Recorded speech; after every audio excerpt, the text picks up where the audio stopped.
Welcome to NYC Now, your source for local news in and around New York City from WNYC.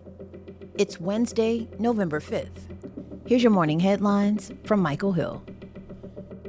Democratic Socialist Zohran Mamdani will become New York City's 111th mayor, marking a historic victory over former Governor Andrew Cuomo and Republican Sliwa.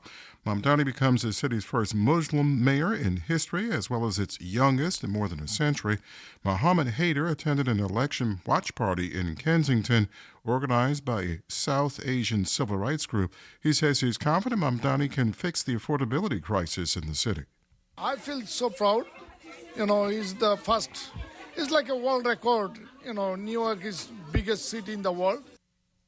Mamdani will succeed Mayor Adams, who skipped the Democratic primary and eventually dropped out of the general election and endorsed Cuomo.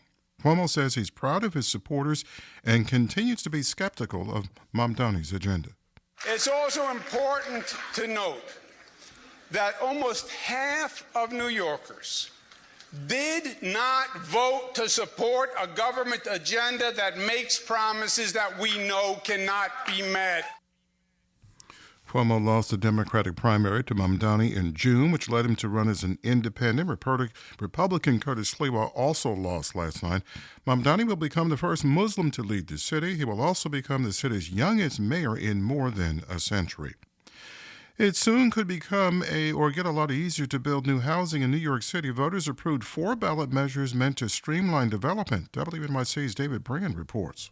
The 4 proposals weren't as flashy as the race for mayor, but they're likely to have a rapid impact on construction. One of the measures will speed up the approval process for 100% affordable housing projects everywhere in the city, and any new housing in neighborhoods that have so far produced the fewest new units. Another will shorten review times for some apartment and condo complexes. A third will allow new developers and city planners to appeal rejections of land use applications by the city council. And a fourth measure tasks the city with digitizing its official paper maps for the purpose of streamlining rezoning proposals. They take effect immediately.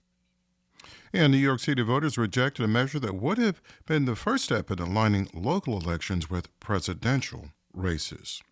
Democrat Mikie Sherrill is heading to Trenton. The former Navy helicopter pilot and current member of Congress becomes the second woman to become governor of New Jersey.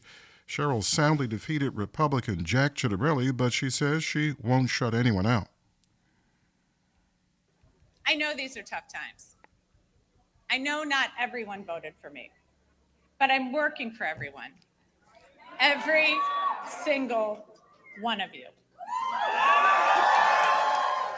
Sherrill's victory gives the Democrats 3 straight terms in the governor's mansion as she succeeds fellow Democrat Phil Murphy next year. Enrollment in New York City public schools is down again. WNYC's Jessica Gould explains. The city says roughly 884,400 students enrolled in the city's public schools this fall. That's down about 2.4% from last year. Public school enrollment has declined by about 100,000 kids since the start of the COVID pandemic in 2020. Experts say the decrease is due to a mix of factors, including the affordability crisis, lower birth rates, and alternatives like charter schools and homeschool. Enrollment ticked up briefly 2 years ago when the city saw an influx of migrant arrivals, but that spike is gone now, a possible sign those families left the city or are keeping kids home out of fear of deportation. Stay close. There's more after the break.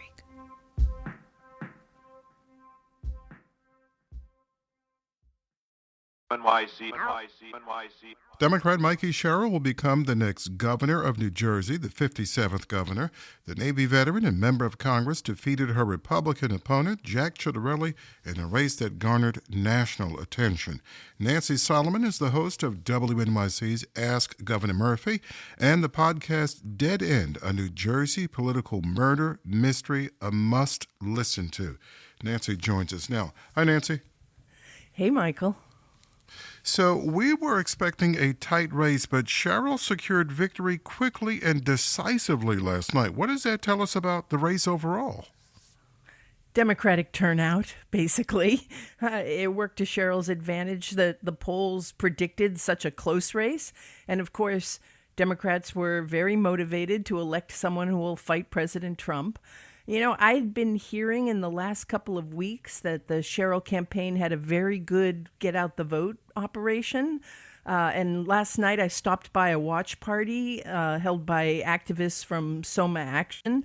And they had been canvassing for weeks and months for Sherrill. And they told me that in the last couple of weeks, there were tons of volunteers, and that included a lot of union people who were blanketing heavily Democratic districts in Newark, Essex County, Patterson, Trenton. So I really think, that made the difference last night. So was this a city versus suburb split? I know the Republican Jack Ciattarelli was expected to do well in suburban communities. That's what I expected too, but no. Sherrill beat Ciattarelli in the suburbs as well, notably in Morris and Somerset, which is Ciattarelli's home turf, and Bergen County.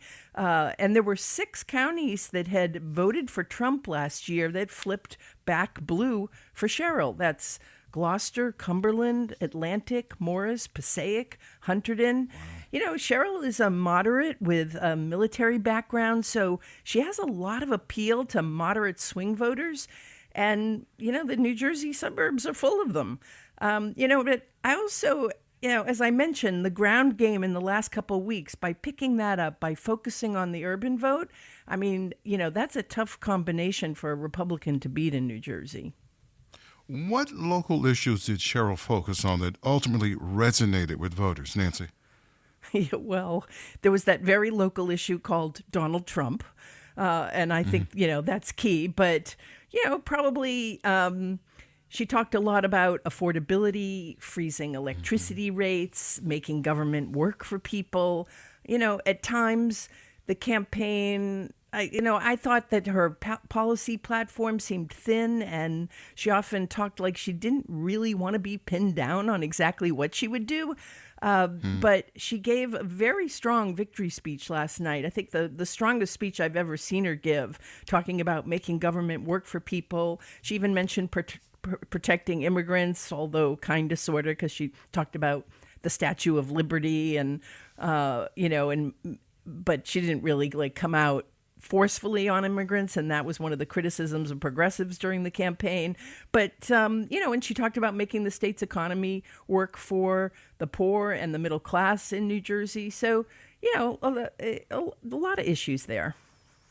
Sherrill ran as a moderate and defeated a candidate who was tied to Donald Trump. What does her win tell us about the current political environment, if anything? Well, I don't think you could look at the election results last night and not see that this was a very bad night for Donald Trump. In the New Jersey race specifically, Trump spoke at a teletown hall this past week for Ciattarelli and made fun of Sherrill's name because Mikie is unusual for a woman. And Sherrill campaigned forcefully against Trump, tying Ciattarelli to him at every turn. Sherrill made the calculation that she could best sway voters by criticizing Trump. And Ciattarelli made the calculation that he could win by embracing Trumpism. And now I think we know who made the right call. It's still a long way to go to next year's midterm elections, but Democrats have to be feeling good about last night. But it's Nancy, it's one night. What can they draw from this? Because in New York City, you have a Democratic Socialist who won. And frankly, there appears to be Democrats across the country who are fearful of touching that. And you have moderates in Virginia and New Jersey who won. So what message do Democrats across the country get in terms of the midterm elections and trying to be successful next year? Well, it's a big tent, I think, it should be the message. I think different places are going to put up different kinds of candidates who can be successful for different reasons. And I think that's, clearly what you see with a Mikie Sherrill victory and a Mamdani victory. I think so that's a big one right there. Mikie Sherrill is a good candidate for a New Jersey electorate. That's just plain and simple. We have a lot of moderate voters in this state. You know, I always say this, there are just as many registered independents as there are Democrats. And so, you know, and those are the swing voters, and she does very well with them because her politics are a good match. And, you know, so that I think is one of the messages of last night. And I also think, you know, there was a lot that was said about there was low Democratic voter enthusiasm and that the party was really weak going into this election. And that just turned out to be false, flat out false. Yesterday's turnout and the decisive win shows that Democrats are very unhappy with the direction the country's going, are very unhappy with President Trump. Nancy, okay, sure. We're going to have to leave it there. Nancy Solomon is the host of WNYC's Ask Governor Murphy and the podcast Dead End, a New Jersey political murder mystery. Nancy, thank you. Thanks, Michael.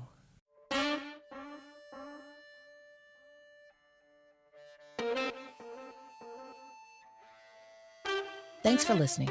This is NYC Now from WNYC. Catch us every weekday, 3 times a day for your top news headlines and occasional deep dives. And subscribe wherever you get your podcasts. More soon.